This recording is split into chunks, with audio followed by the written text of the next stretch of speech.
AP station in Boro sub-county in a Lego constituency. We had very good working relation with police officers. And this is why I'm saying it is construction. How do you construct it? Do you give an impression to your people that the presence of police is positive or negative? If you give an impression it is negative and your people believe in you, you'll be scaring your own voters. If you give them that it is positive, then you'll be supporting your voters. Remember, we had problems in some of these regions during nominations.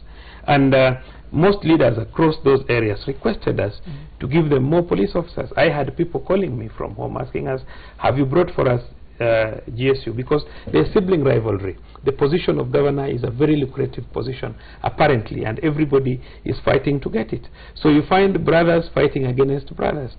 We are not securing these regions because of the presidential votes or the presidential voting. We are securing these regions specifically because of the competition we have on, over MCS and the competitions we have over the positions of governors. These people are fighting against themselves, and for that reason we must give them sufficient security so that we can be able to cover these areas appropriately. And that's why I'm asking my brothers. I come from Luo Nyanza. I'm asking my brothers, these officers who are coming to this region are coming with a very positive mandate. Greet them, smile at them, ask them to support you where you have problems. We want come Wednesday, come Thursday. Commissioner has told us the elaborate arrangements they have made, and therefore I want to believe that every one of them, one of us should trust the IEBC on the arrangements they have made. We have worked together with them for the last 2-3 years, and more intensively for the last 3 weeks. Remember, every polling station has received their polling papers, save for 1 or 2 cases that you have told us in a place like Siaya.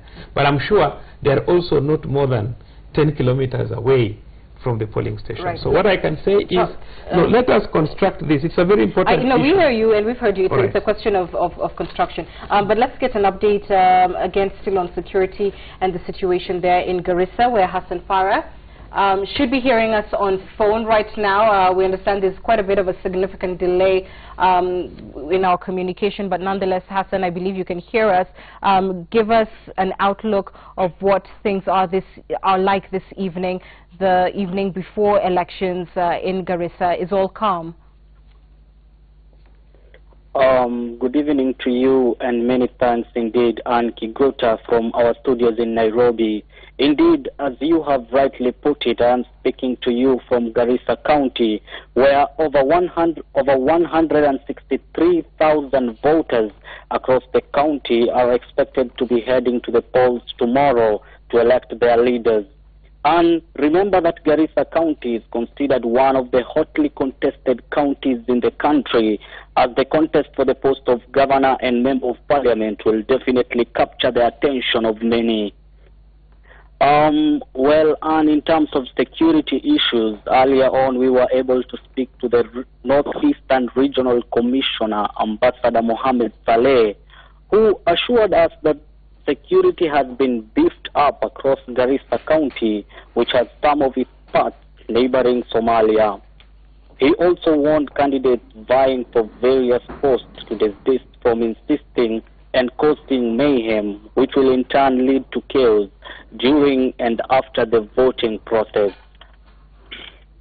And Saleh further said that the Safaricom masts, which were initially destroyed by the Al-Shabaab, have been fully repaired and upgraded to the 3G network. As I am speaking to you now, the IEBC officials are currently held up in a meeting here in Garissa County Township constituency. However, up until now, the presiding officers that we were able to speak with of various polling stations within the counties have not yet received any polling materials, including both the ballot papers and the boxes up until now. Well, our efforts to speak to the returning officer, Boru Duba, were futile. Ann. Thanks very much for that report, Hassan. And let's just get reaction from you, Commissioner, an area where, again, a delay in terms of the receiving of polling papers, balloting materials in general. We understand there was still a similar situation also in Bomet, where there's been a late distribution of papers, and we'll be hooking up with Sylvia Chebet very shortly on ground from that location. But nonetheless, I mean, is this for you very much expected, and how far back does it set you in terms of preparations for the proper opening of polls tomorrow? You know, polls open at 6 a.m.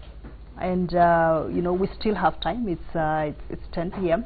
We are expecting that the ballot papers will continue being dispatched throughout various parts of the country tonight. And what we can assure the voters is that we are making all steps.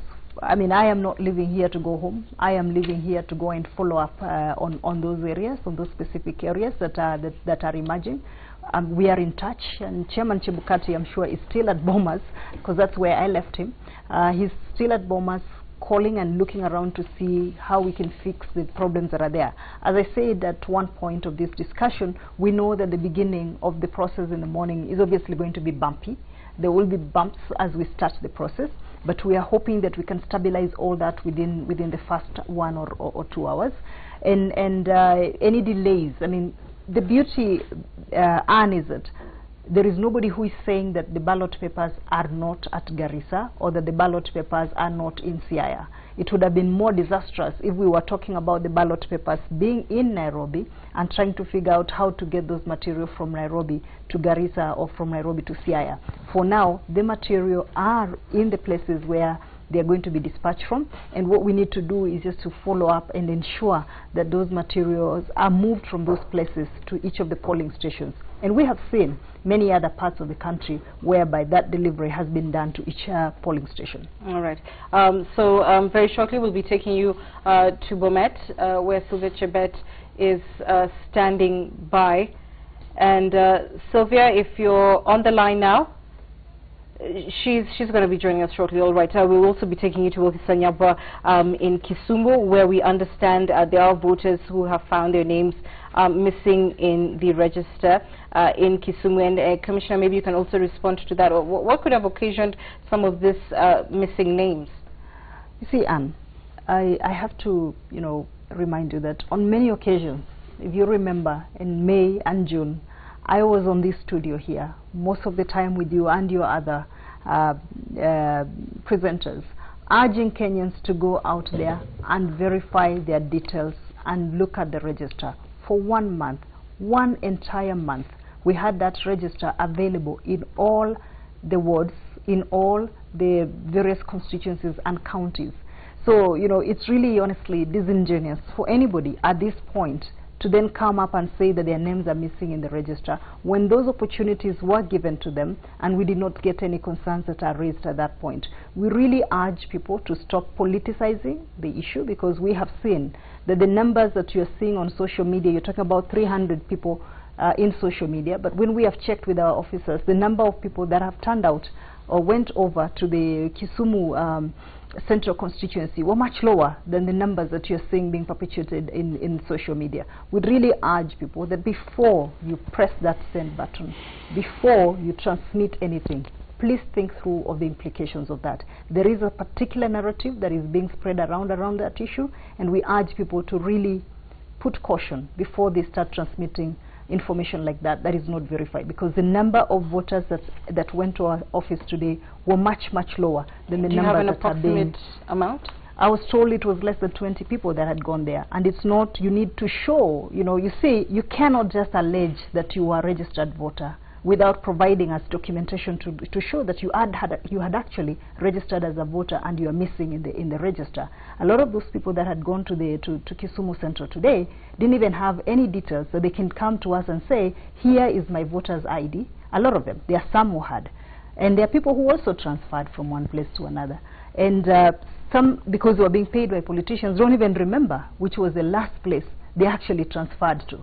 So those are some of the issues and some of the concerns are there. And we are going to see several of those cases tomorrow, whereby an MCA aspirant gave you some money, you registered to move from one place to another, and you've completely forgotten actually which places you transferred to. We had cases of transfers of people, one individual transferring 5 times, 6 times during the mass voter registration process, the second mass voter registration process.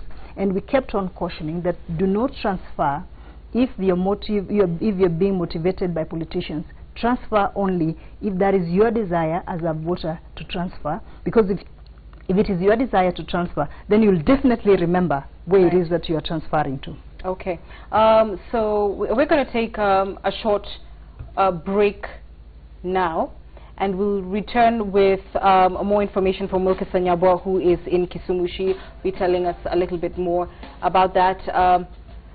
I believe Sylvia Chebet will also be able to join us very shortly, telling us about that lead distribution. And in studio, Mark Bichachi, who's a communication strategist, and Dr. Sam Kamau will also be joining us in a very short while to give us a technical perspective on preparations for this general election. But as you can see, Sylvia is all set in Bomet and joins us now.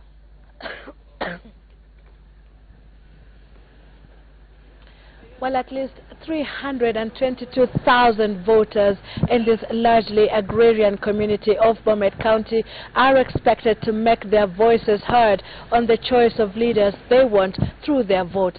A vote that will determine whether Isaac Ruto, the incumbent governor, will retain his seat or will be unseated by the National Assembly Deputy Speaker Joyce Laboso. As well, it will determine whether NASA is gaining grounds in a key Jubilee territory or stronghold or not. Now, the dispatch of polling materials went on well in 4 of the county's tallying centers, but here at Tenwek Boys High School, the process stalled until just about a few minutes ago, about 10:09. But as you, the vehicles that were parked right here behind me have now left. But here's a story that I did earlier on to give you a sneak peek or a sneak preview of what happened during the day. Take a look. Together polling officers of all cadres, the dispatch process began at 5 p.m., contrary to expectations that it would be over by then. I think I've got up to Tanzania. The deployment plan is scheduled logistically in terms of distances. So we expect the farthest stations to be released early, and the ones that are nearer will be released late. Police officers accompanying each presiding officer as they inspected their packages and later carried them to the tents of vehicles waiting at the field. Over 1,000 policemen and reinforcement from the NYS, KWS, the Forest and Prison Services have been deployed here in Bomet. Every polling station has a minimum of 2 security officers. But just before they hit the road, trouble started. The drivers protested the payment plan. A scuffle that would delay the process until darkness set in. Inafaa tulipwe 36,000 ya siku 3. Tulikuja tena hapa inspection, tukaambiwa mrudi leo, tukarudi leo, alafu kurudi leo ndo wanatuambia wanatulipa 5,000. Saa chapu ni ile 36,000 ilienda wapi? Until 7 p.m., no ballot material had left the gates of Tenwek Boys High School, the constituency tallying center for Bomet Central. Sisi watu wa IPC wakuja watuangalie wasikie shida yetu, alafu watupe chawapo, hatuwezi toka hapa.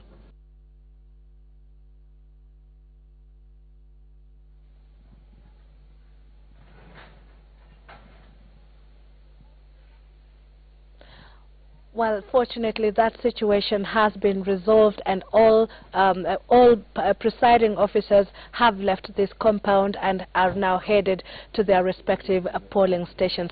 Let's now hear about the situation in Kisumu from my colleague Wilkes Nyabwa.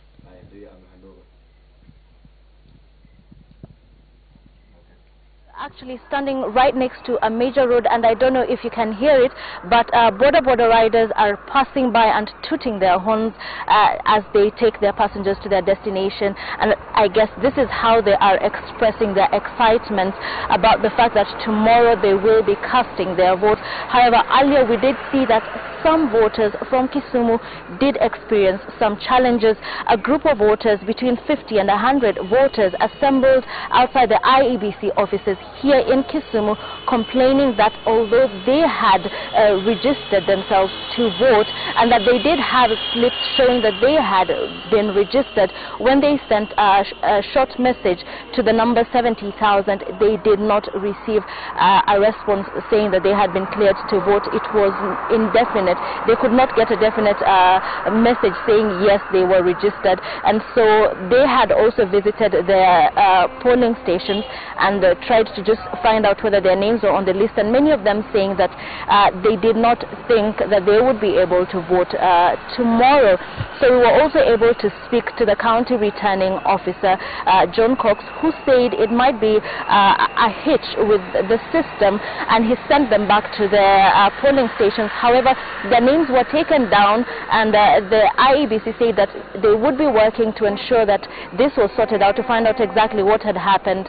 So this was one of the challenges that we did see here in Kisumu. However, despite the challenges, the preparations continued. We did see in a number of constituency tallying centers, just officials working to repackage and the materials that they could be distributed later. We understand that even up until now that this is still continuing. One of the presiding officers told us that they thought that it would be done before the end of day, before midnight, given that the stations that they were visiting were about 10 kilometers away, were within the 10-kilometer radius. I don't know if you can hear it, but there's quite a bit of singing behind me. I can tell you that there are people with vuvuzelas and just singing, and I do not know whether they will be going to bed tonight, because I think some of them would like to just stay up all night and then go to the polling centers really early in the morning. But it has been really peaceful. There's excitement, but the voters just talking about wanting the atmosphere to remain peaceful, for people to come out and vote in numbers, and for them to be able to go back to their homes. Back to you in studio.